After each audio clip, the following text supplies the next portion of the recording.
Welcome back to the Art of Football 365. This is episode 64. 64 sounds like a weird number. We keep adding on with these episodes. We're going to be at 100 before you know it. So keep tuning in with us. We appreciate all the support, everything like that. We appreciate all that. We actually just wrapped up a fundraiser on Facebook for Felix Eichelberg and his daughter, who's struggling with some diseases, some tough things she's going through at a young age. And so we were able to get a lot of donations through Facebook, and we raised around $815 to donate to their family, which is actually incredible. We appreciate all that support, that money to help this family in a time of need. It's greatly appreciated. It could go a long way in helping their daughter.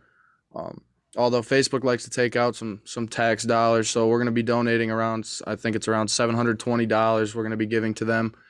That money will be sent to them sometime at the end of this week. So I just wanted to throw that in there and say that we appreciate you guys for doing so. It means a lot to us, and I'm sure it means a lot to them. Another thing I want to say is thank you for continually tuning into these episodes.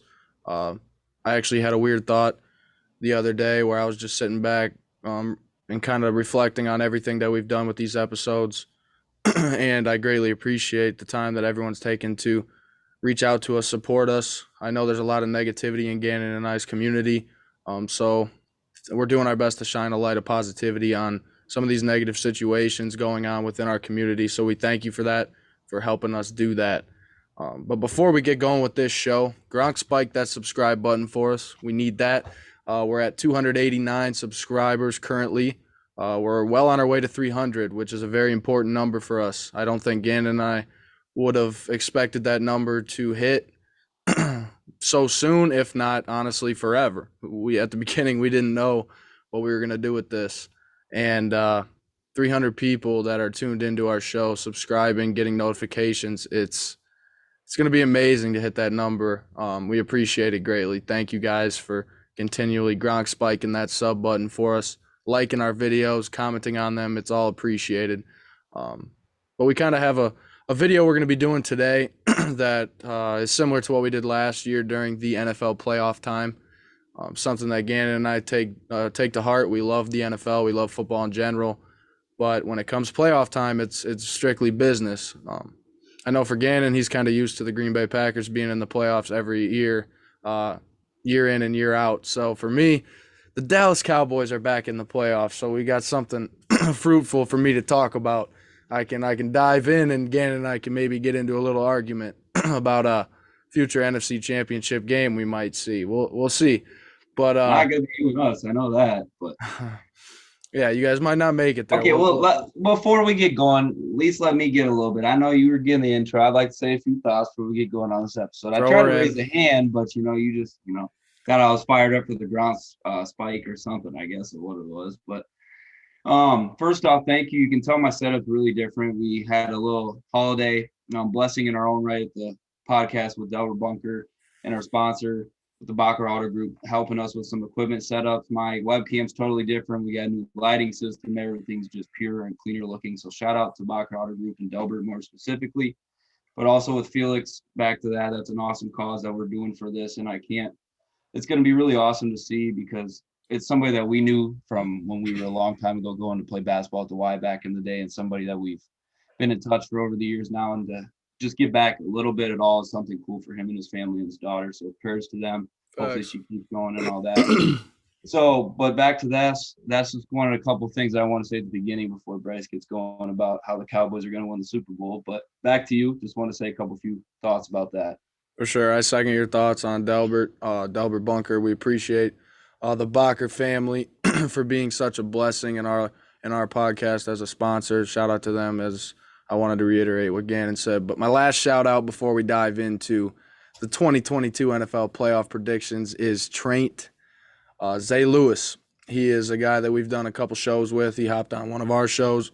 We hopped on one of his. I'm sure you guys have seen or heard them, but he got me right with the haircut today. So I want to show that off, get a little Come on, take the headset off. Show everybody. Come on, yes, sir. Take it off. Show off All the right, little we'll take haircut off the here. headset. We'll go all the way around. You get a Little little action. 360. Yes, sir. All right. I wanted to give a shout out to Traint. Give him a follow on Instagram. TRAINT_fades FADEZ. Give him a follow if you're in the A15 community. He's well worth the haircut, but even better conversation. So go to Traint for a haircut. I promise you, you will not be disappointed. Shout out Traint. Thank you very much for the cut today. Conversation's great with you as always. All right, Gannon, that was a lot. A little introduction. This is the first episode we've done without interviewing a guy in a while. So let's have some fun today. NFL playoff predictions. We'll go ahead and we'll start off with the Saturday games. As many of you know. Sorry. One more thing before we get going. We're just getting back into this. Throw it in. We're good. Throw it in. It was a year ago today, or not a year ago today, but a year ago this time when we first did our first Zoom video, and it was the playoffs. It was the playoff outlook heading into the playoffs. That was the first video that we both ran through Zoom to see how that would work, and we both published it on that. So it was kind of a little nostalgic moment, year in advance. Now we're all through Zoom on all platforms, on everything. Just thought it was a kind of cool side note. But that was through my phone. That was the first time we did it. It's a little different a year later with the setup and all that, but a little crazy throwback. It's strange, man. That in. It is definitely a nostalgic feeling to go back and just look at all the year ago todays and realize how far along we've come with this, the plans we have with it, the people we've met through it. It's just blessings, man. It's both of us. We talk about that nonstop together. Just the blessings we felt with this and where it's going. We appreciate that. I mean, I've said the word appreciate 20 times already throughout this show in the intro, and it ain't stopping. Yeah, whatever we're talking about right now, we're just talking, but that's how it is. We appreciate it all. It's greatness in the making as long as you guys be a part of it with us. So thank you. NFL wild card weekend. Playoff time, baby. Let's go. Yes, sir. It's a triple header this weekend. We got games on Saturday, Sunday, and Monday. I think that's a little different from years past. I don't remember a game being on Monday. Monday night game ever, I think, for a playoff. At least for sure the wild card. I don't know about the whole postseason, but it's awesome. It's 3 days of playoff football. Yeah, and when we get deep into this, I have a little surprise for you that I'm gonna bring up, and we'll see where that conversation takes us. That might be the stem of a little argument, but we'll see. It's all in the past. We live in the future over here in Green Bay, baby. All right, we're going to go ahead. We're going to start off with the Las Vegas Raiders. They're going to be taking on the Cincinnati Bengals at 4:35 p.m. Eastern Time at a game that will be on NBC. All right, Gannon, I've talked a lot. Give me your thoughts to start this game off. The Raiders have a really good year, a magical year. I mean, it's definitely with everything that they've had off the field, with the coaching changes, player, the person. I mean, you could talk about that for a whole episode with the Raiders off the field stuff, but let's focus on what they're doing on the field. Their interim coach, it's got them all to play. They showed up. They've gotten better. They've won games. They've lost 4 or 5 in a row at a stretch. But it's just not going to be enough going on the road playing Cincy, I think, in this game. Cincinnati's just really hot, really fired up. They don't know anything else besides winning right now. None of these guys – it's going to be a little intimidation factor, but once they get the playoff jitters out, nervousness early on, I think Burrow's not going to lose stride at all and probably going to play even better. And I think Jamar Chase, you're going to pencil him in for another big day. You're kind of early on. I was asking myself, when is this going to subside and go down? But now it's like, when is it not going to? I mean, it's going to keep going now. When is it going to stop? It's never going to, because he's just the rookie of the year right now, and he's one of the better players in the NFL. I just think Cincinnati's really hot, and they have nothing to lose right now. They're young guys. Their core with Joe Mixon in the backfield and the other young weapons out on the outside and Joe Burrow. What do you think? I don't think the Raiders have enough firepower, because they've gotten by winning a lot of close games with a couple lucky breaks, in my opinion. Well, here's Cincinnati's offense. It's hard to match them on a scoreboard. See, I agree on that, but where you say they don't have enough weapons, I think they have plenty of weapons. I think they have enough weapons to beat this team.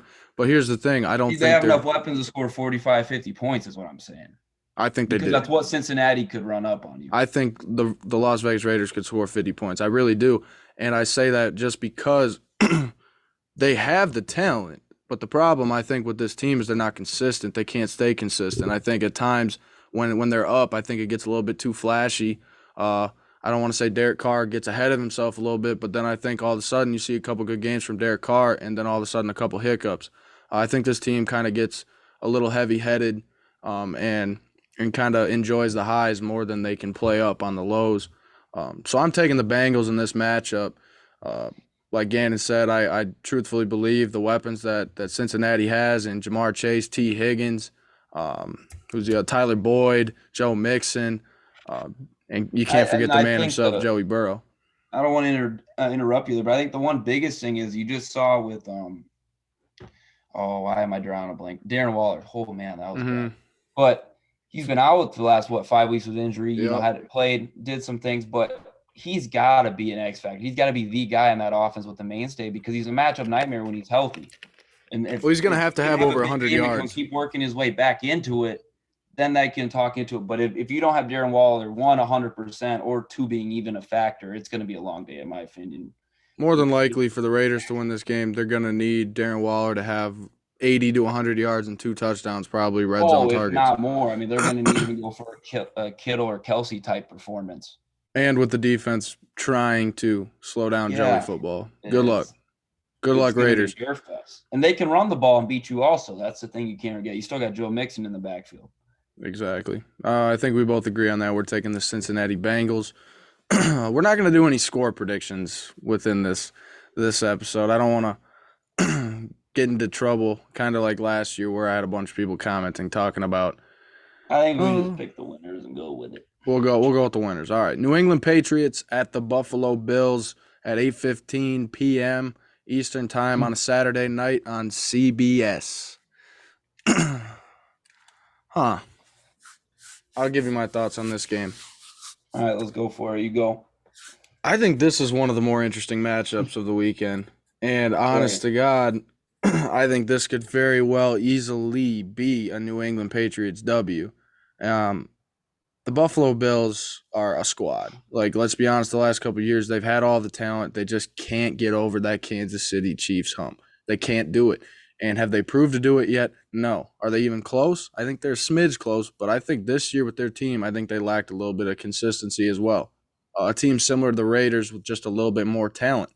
I think having Josh Allen at the helm obviously is what separates them from the Raiders, but they're similar teams with lack of consistency. The beginning of the year, we're like, this is the powerhouse team, number 1 seed in the AFC. This is the team who could maybe get over the hump this year. Then what happens in the middle of the season? Flatline. Pick it up towards the end of the season. This Buffalo Bills team's good. But where the intrigue for this game for me is the New England Patriots with Mac Jones and Bill Belichick. I think that pairing that has so happened to be this year in Mac's rookie year, I think it's been special. The New England Patriots have done this all with honestly, you call it limited options at receiver, at tight end, outside of the big money that they spent on all these guys. The guys that they went out and got are not necessarily star-studded names. You went out and signed Nelson Aguilar, Hunter Henry, Jonnu Smith, 2 tight ends, and a lot of people were like, why is New England throwing all this money together, especially a good chunk of change for some of these lower-tier guys? Well, it worked. It worked. And Mac Jones had a successful rookie year. So I'm going to roll with a gamble here, and I'm going to take the New England Patriots over the Buffalo Bills in Buffalo. I'm going to get risky here, and first upset. Oh, I mean, it is risky, but it's not. There's 2 types of Buffalo Bills teams that have showed up all year. There's been the one team that looks like it could be a contender that would run through the AFC and just, and could beat the Chiefs like they have been a contender in the last couple of years. And then there's sometimes they struggle to score more than 10 points against the New York Jets in a week. And that's what I struggle with Josh Allen and the young playmaker, the Stephon Diggs.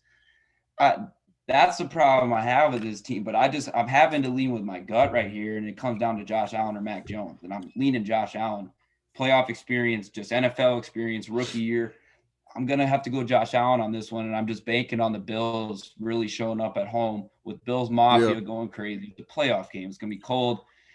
But they both each won one game. They split this year, so it's a toss-up. I think it's going to be probably – I mean, I'm looking at – on my board, obviously you're a Cowboys fan and stuff, but it's up there for my top game of the weekend. I mean, it is just the competitive rivalryness of how the Patriots have beaten the Bills, and now the Bills have, kind of righted the ship, and now it's kind of head on and it's even. Is Mac Jones going to step up as a rookie and make a statement right away, or is Josh Allen? I mean, I think the Bills, with how the AFC's built this year, they find themselves like their old last couple of years. They could win the AFC in a in a heartbeat. I think the Chiefs haven't shown that they're the dominant team, and you got Tennessee as the 1 seed. I mean, or they can get bounced or they can get bounced in the first round with the Patriots. That's a lot of teams in the AFC, in my opinion. But well, yeah, the AFC is. I just think McDermott's a really good coach out in Buffalo, and He is. McDermott is a solid coach for Buffalo. I agree 100%. You're leaning on which team's going to show up, and if I'd have to bet my money, I'm going to go the Buffalo Bills over the Patriots at home in this one. But it's going to be a dogfight, an absolute dogfight. Well, it does help that Buffalo is going to have Bills Mafia to back them up, and in Buffalo, playing in Buffalo is tough. Calm, collected guy and all that. You know, he's won national titles, but that's still a road NFL postseason game. He's a rookie. In Buffalo, as a rookie. I mean, so it's who's going to show up on both sides. You can make that argument, really. Yeah. I mean, I agree. I'm looking forward to that game. Me too. Saturday night game should be fun. I think the AFC is a toss-up in general. Honestly, the NFC is as well. This is one of the craziest years of NFL football I've seen in a while with the fact that there's not one single team outside of maybe Green Bay that you could say is good enough that you can mark them down as NFC championship favorites right away. Green Bay is the only team that comes to mind when you think that. Any other team, AFC or NFC, it's all a toss-up on who's going to play better, where the game's at, what time it's at, who the ref is. How some of the guys are going to wake up that day. I mean, shoot, you really just don't know with some teams how they're going to show up or not. It's crazy. The AFC and NFC has been wild this year.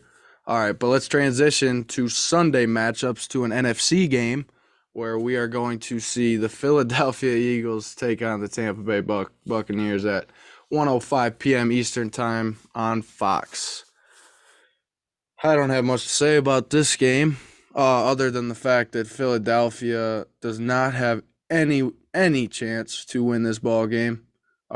If we're not picking scores, but I personally believe this game will be a 2-score game, at least when it's all said and done. I think getting Jalen Hurts back, if he's able to go, will obviously be a big blessing for Philly. He's played well. He's been an incredible fantasy quarterback this year. But I think Philly started off the year awful, and they got it figured out under Nick Sirianni. Philly's not a bad team by any means. I just don't think they're good enough to win a playoff game this year. So I'm going to ride with Tampa Bay Bucks, Brady-Gronk duo, Mike Evans if he's healthy. If Leonard Fournette can come back, Ronald Jones, they got the weapons, defense, Devin White. That's the thing. Do they have the weapons? Will they have the weapons over these next couple of games? No, I'm just saying injury-wise, they just will. That's going to – No, I know. I get it. That's going to be the biggest thing because with the injury depleted, there's some times with the Bucs have not, again, as most other teams in this playoff picture have not showed up for some games and looked awful. I mean, Tom Brady at home, was that the Saints game on that Sunday night game 2-3 weeks ago? That wasn't that long ago. I mean, you show up like that against the Eagles, you're going to get beat. It's an NFL game. So anything's possible. I think you're going to need Jalen Hurts. They're going to have to run the ball, which have made a more consistent effort also as the season's gone on with the Eagles. I think it could be a little more competitive game just because of the weapons that might be out for Tampa Bay. But I would definitely have to agree with you. This is going to be more than a 1-score game, pretty much regardless of weapons. But I think the weapons factor for Tampa Bay will, kind of dictate the score and how much Brady is comfortable. And biggest key to beating Tom Brady is getting pressure on him. That's anybody's goal each week is the front 4, front 7 is getting pressure in his face, not even backing him, just getting him uncomfortable. It's the same thing. Same thing as Rodgers too. If you keep him off the field, that's not the same thing. But we can keeping them off the field helps, regardless of talent. Field, but I'm talking about it during like the actual playing of the game, just the pressure. Rodgers pressure's gonna help. Yeah, Brady gets pressure in his face. He's gone. He's gone. I get it. He can't step up in a pocket. He's too slow. Yeah, that's my biggest thing. But there's teams that you can say that all you want. Everybody knows it, and they don't do it for the most part. Yeah. All right. Bucks. Yeah. All right. Move into the second matchup on day 2 of NFL Wild Card Weekend. We have the San Francisco 49ers heading to Dallas to take on the Dallas Cowboys at 4:40 p.m. Eastern Time on CBS and Nickelodeon. Don't forget about that, kids. If there's any kids tuning into this show, check out the show, this Cowboys game on Nickelodeon. You might learn something. I don't know who's doing the commentating of the Nickelodeon broadcast. Hopefully it's Nate Burleson. He did a hell of a job last year. Kind kind of presenting the game to kids. I think it's kind of cool. It's important. I think John Madden would have had a blast doing that. Good idea. It is a great idea. But yeah, let's get into this matchup. I'm going to give you my thoughts right away. Want me to start it off? Or? No, I'm going to give you my thoughts right away. I'm not waiting on this one. The Dallas Cowboys are going to have the 49ers come in, and we are going to win this ball game. I think it's going to be a close game. I truly do. And I do believe the 49ers have a chance to win because this is another. I saw you tweeted about him last week. You don't want to play him in the playoffs. I saw you tweeted that out. Here's the thing. They're the most dangerous team right now, hot-wise and momentum-wise, to come into the playoffs the way they've been playing the last couple of weeks. My only thing, the reason I think we can win this ball game is their quarterback is going to make mistakes. And on top of that, he's got whatever they were talking about on TV for minutes on end about his hand and the bone and the thumb and separation between the webbing of his hand. Okay, the man's hurt. We get it. Jimmy G is hurt. He's going to throw interceptions. He's going to take sacks. He's going to make mistakes. So that's where the Dallas Cowboys win this ball game. Getting pressure from the defensive line and creating turnovers. Because I truly believe if Dallas does not create 1+ turnovers in this ball game, we lose. Yeah. Because there is mismatches on this offense and defense between the Niners offense and Dallas D. They got Debo. Debo is a running back receiver. The man's crazy talented. He could easily take the top off this game and single-handedly have 140+ receiving yards, 2 touchdowns, and 30 rushing yards. Like, he's that guy. And another scary factor on top of that is George Kittle. Who's going to line up and match up with him? It's probably going to be a linebacker, more than likely. So it's gonna be a physical game. Their running game's been decent. They're good, man. They're a tough team. They're hot. Shanahan knows how to coach, man. He's a good coach. But I truly believe, even though we played Philly last week and the way we played against them, I do believe that was a rhythm game. That was a momentum game. It was just getting back in sync with this offense that has struggled for weeks on end. We haven't seen this Cowboys offense be successful like they were at the beginning of the year, taking Tom Brady head-to-head right away, week 1. We haven't seen that in a while. We've seen a nice defense, turnovers getting created every game. But if this offense comes out and plays the way they should, with players on this roster, offensively in CeeDee Lamb, Amari Cooper, Pollard if he's healthy, Zeke, Gallup's out, but Cedric Wilson stepped up big time. He's a great weapon for Dak. Blake Jarwin's back, run game blocker. He could catch passes. And then you got Dalton Schultz, who's honestly, you could argue he's a top 5 tight end in today's league. He's had a great last 2 years. But if this offense can get back to what they were, this offense can literally lead this team all the way. And I will beat my foot down on that statement because we have all the talent to do it this year. I think we've had talent the last couple years. 2014, when 7 years ago today, Dez Bryant caught it. He caught it. Dude, it's 2022. Move on. He caught it. Dez Bryant caught it. I told you. Years ago. You're talking about playoff matchups from 8 years ago, man. I had to throw that in there. Dez caught it. Anyway, the playoffs. I'm just excited. I haven't seen a team like this with Dallas in a while. And I think this could be a team that can be successful. I may go back Monday. They can also get bounced this week is the reality. I agree. That's a scary thought. I do. Let me you catch your breath with the Cowboys, and I'll keep talking, all right? Hop in. The 49ers are good. Jimmy G is so, I don't know. He just kind of, he pisses me off some weeks. He makes me happy. Like, just him as a football player. He's a good guy. But like you said, they got Deebo Samuel. They got their weapons. I think the biggest X factor for the 49ers is Elijah Mitchell in the run game, and that's also based off of Dallas's run D and their front 4 and front 7, because that matchup right there I think is going to be vital for the 49ers offense and their success to move the ball, with Jimmy G getting them short dump-offs and good passes off of RPOs and play actions, with Elijah Mitchell getting the ball and either running it or getting stopped. And I think that's going to be really the biggest thing to look at in that, for that side of the ball. And then obviously it's Cowboys offense when you flip the sides of it going to Dallas with Dak. I mean, what are you going to get? He's been my fantasy quarterback in all my leagues this year. You just don't. The Cowboys offense it needs to go through the running game. I told Bryce this before. They got to make a more consistent effort of running the damn ball. Regardless of what Zeke's numbers are, what Pollard's numbers are, whoever, run the ball. You just have to run the ball. That's why the Packers offense has taken another leap to success this year with having two mainstay running backs that you give the ball regardless, because you're going to have to run the ball to win games in the NFL. Well, Pollard's going to have to get the ball. And you're going to, and that's why Dak can't throw for 450 and win every game for you guys. That's why sometimes you come up short. You got to make the consistent effort to run the football.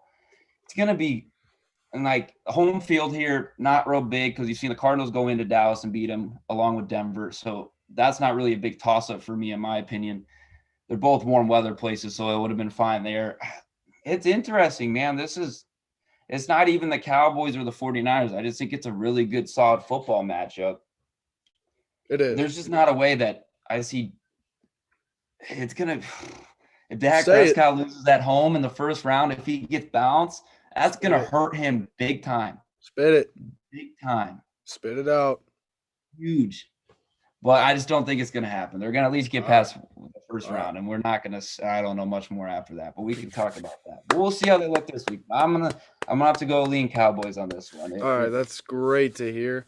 I'm going to go ahead and throw up the about 20-30% of that was just so I could make Bryce happy, and the other 70% was me actually believing that. The Dallas Cowboys are going to get a Week 1 playoff dub. Let's go. I got a good feeling about this weekend. I'm excited. Playoff football's got me fired up. Let's do this. Let's head into the night game now. Pittsburgh Steelers are heading to Kansas City at 7:15 p.m. Eastern time on NBC. This game, I'm still baffled by this past Sunday night football game we had where the tie was a factor. And let's just say I'd rather see the Raiders or the Chargers playing Kansas City because I firmly believe one of those teams had a realistic shot to knock out the Chiefs in round 1. Or depending on where the seeding would have been, they would have met each other at some point more than likely. And one of those teams could have beat them. The Pittsburgh Steelers are not one of those teams. They're going to get trounced. It's not going to be a ball game. It's not going to be even worthy of that 8:15 p.m. Eastern time slot. Honestly, I would flip the Cowboys and Niners game and put them on prime time Sunday night. Not a fan of them playing that Sunday night game in Kansas City with the Steelers. I'm taking the Chiefs. I got nothing else to say. Big Ben, you had a great career, but your career in Pittsburgh is ending Sunday night. Yeah, I mean, I don't think it's going to be close at all either, but there is a chance you got to play the game with Big Ben. There's still a chance, in my opinion, if there's Big Ben running out there as quarterback, and they still have a legit defense at times with TJ Watt over having 22 and a half, whatever sacks now. Mm-hmm. They got a good, consistent defense only because of what the Chiefs up and down this year. There could be a game there, but no. The Chiefs are getting beat, but that's why you got to play it out. It's not going to be. I agree. You got to play it out, but it's not. You have a ball game. A good defense with Big Ben. They got a couple wide receivers. They got receivers, but can their quarterback get the ball more than 15 yards downfield? Yeah, they might not. Najee, I would hand the ball out to Najee 30 times and bet my money on that also. But. And like you said, TJ Watt, hell of a player, 22 and a half sacks, whatever it is now, tying the record, beating the record. At the end of the day, TJ Watt can't single-handedly end Patrick Mahomes. He can't stop Patrick Mahomes. No, but it's going to make some factors that as times this year, the Chiefs offense has been interrupted bad. They have. Bad. But the problem is they've picked it up and they've figured it out. It's Kansas City's back. I don't know about completely, but. All right. The last matchup of the weekend coming on Monday night is Arizona heading to Los Angeles to take on the Rams. We got Cardinals-Rams matchup at 8:15 p.m. Central. It's not Central. Eastern time. That game will be on ESPN as well as ABC. I'll probably watch the ABC version of that game. Not a big fan of ESPN commentators. This is another interesting matchup. I would say this matchup's almost as interesting as the Patriots Bills and then the Cowboys Niners matchup. There's some damn good matchups this weekend. Possibility for some teams that we don't expect to get W's. But Cardinals and the Rams, they're both good teams. But the problem is both of them teams have been kind of iffy lately. So this is where I don't know what to expect in this game because Arizona's been iffy ever since Kyler got back from that injury. Stafford's fallen off. He's been iffy, even though I'm a big Stafford guy, and I love that move, and I've harped on that over and over. I love McVay. I love what the Rams got. K1. Yeah. I don't know. Who you think is going to win this game? I got the Cardinals. I think in my mind, I think K1's going to show out. All right. I think Stafford's a good regular season quarterback, first off, and he's at the end of the year just not. I'm not as high on Stafford as some other people are, but I just don't. One, he's never been in the postseason. He's lost one game, his one career playoff game with the Lions back, and who knows when the Detroit Lions can go. But they lost to the Cowboys. I really don't believe in Matt Stafford, and that's my sole reason why I think the Arizona Cardinals are going to win this game. All right. And with a little bit more younger passion, they got too many factors there. Like last week, the 49ers rolled in there, and they're blowing a 17-0 home game at the end of the year for the division that was on the line. They still ended up getting it, but dropping down in the city, moving the Cowboys up. Mm-hmm. That was awful. I mean, I just saw that performance. There was no motivation or intent there. How are you blowing that? That was bad to see. I just think that K1's going to take this opportunity in the playoffs and run with it. Obviously, they're banged up on the offensive side, which is going to hinder him. But with him and his running and escapability, I think it's always keeps him in the game. And I'm going to go, again, back to quarterback matchups here. I'm taking Kyler over Stafford. I am too. And as much as I typically wouldn't have made this decision mid-season or at the beginning of the year, as I've said, I'm a fan of Stafford. I'm a fan of what McVay's got. Oh, yeah, you were high on the Rams. Let me not forget about this. I was really high on the Rams at the beginning of the year, and it looked like I was going to be right. The way they were playing Tampa, the way they were playing other teams, and then mid-season, slowly but surely, they're drifting off. Like I said, Kyler's done that team's done the same thing in Arizona, so I think it's going to be a battle. He's riding the ship though a little bit more these last 3-4 weeks, in my opinion.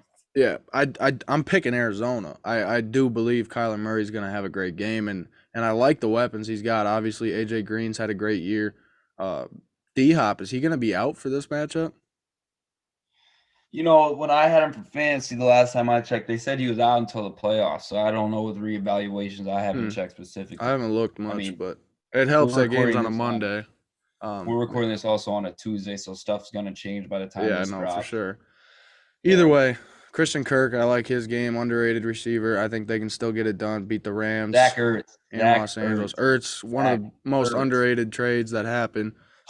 If not, I don't know if they would be in this position right now with the playoffs, dude. That's been his guy lately. It's been his safety blanket. Kyler's loved him for sure, and Ertz has been nothing but good for them. And I'm taking Arizona to go into LA and beat them. That's all the matchups we got for this weekend. I think next weekend will be interesting after we get to see these crazy good matchups. I'm excited. Week 1 of the playoffs. We'll talk about these boys up here. Yes, we'll mention them. The Green Bay Packers. No, I'm just saying next week. I said we don't have to talk this week. I know. But I just want to mention for we'll get all of our all-pros back. Yeah. All right. So, Green Bay Packers, Tennessee Titans, for any younger viewers in here that don't know, Green Bay and Tennessee are on a bye this week. They both clinched the number 1 seed in their respective conferences, AFC, NFC. We will see them next week. They're on a bye week this week. So enjoy these games this weekend. We hope you guys learned a little bit about who we are taking, why we're taking these teams, and tune in next week. We'll probably do another playoff matchup. It's a little video, chop it up, talk about the playoffs, talk about what happened in this wild card weekend. Final thoughts? No, I think there's a lot of good matchups. I think with this extra wild card, it adds another game. Obviously, with the Monday night option now, they've never done this expansion with the NFL before. It just adds more football. I mean, who else doesn't want that? You get now 3 days of your week that you're going to be able to watch NFL playoffs football. Mm-hmm. I mean, you can't beat that. So, my opinion is pretty cool. Something I'm looking forward to. My team's not even playing, but I'm a football guy. So yes, sir. And there's matchups, and there's going to be an upset that nobody that we didn't even pick. There's going to be some team come out of nowhere. It's going to be like, how the hell that happened come Monday? That's just how football. That's why we love it. But no, it was good to be back. Kind of go back to our old ways here. Just kind of get the new setup going. I'm still a little adjusting with my camera and all that, looking where to look with all the screens, but it looks so much better. Shout out to Delbert again. I know we said that earlier, but can't thank him enough and Bacher Auto Group, how much they do for us, sponsoring us. But this was awesome. Bryce, you want to wrap it up? But I had a blast being back on this. Yes, sir. It was great to talk playoff matchups. I know we both appreciate the playoffs, love the regular season. Sad to see it go. One more congratulations I want to do. Congratulations to the Georgia Bulldogs for knocking off the king of it all, the Alabama. Always a good day when you see Nick Saban sad at the end of the game. A great night. Congratulations to the Bulldogs. I love to see it. It was a great game. Way to come out on top. Shout out. Throw it in. You go. James Robinson, crappy situation with the Achilles injury. Just best of luck to you with your recovery and your process. I know they're already looking at drafting running backs. It's BS, everything that you've been going through in Jacksonville, especially with the Urban Meyer hiring this year with ETN, everybody. You still show up and show out, but best of luck to you in recovery. We know you're gonna be an RB1 when you get back healthy. It's just a matter of time when you get this recovery and the surgery and all that done, because you're a lot better than even what you're valued for in Jacksonville. I just wanted to say that because it really gets me fired up. I know Bryce and I talk about that, how much he's undervalued there. When he's been healthy, he was 1,000-yard back, didn't get over 20 carries this year. Just wanted to add that in. But blessings to James Robinson, A15 guy till the end. So, and Fred VanVleet's going to be an all-star. We're going to say that right now on air for the Toronto Raptors. Another A15 guy. It's just always cool seeing that on social media. I know it doesn't get old for me and Bryce seeing people like that from the area. Just A15 guys. Top of the game, top of the world, top of the NFL, NBA. It's awesome. But just wanted to throw that in there. Facts. Shout out A15 guys, A15 girls in general. Keep doing your thing. If you got a sport coming up or you just wrapped up a sport, congratulations on your seasons. And good luck, best of luck from us in your upcoming seasons. I know we got some guys and girls that play double sports in our area, college level. Good luck, ball out. We'll be in your corner. We'll repost anything you want us to repost. We'll shout you out. We're in your corner. Appreciate you guys for putting us on the map with the A15 community in the sports realm. Appreciate it all. We did a lot of shout outs this episode, but it's well deserving. We haven't had the time for just Gannon and I to talk back and forth, so This was the episode to throw that stuff in there. Thank you guys. Thank you very much. Our community is great, and we're going to keep working to give back to this community because it's our home. But we hope you guys appreciate it and liked this video. Enjoy the weekend matchups of the NFL. Playoff football is back. It's going to be a good next couple weeks. So I hope you enjoyed episode 64, the NFL 2022 wild card prediction episode. We'll be back next week with more. We'll catch you next week. Until then, Gronk spike the subscribe button for us.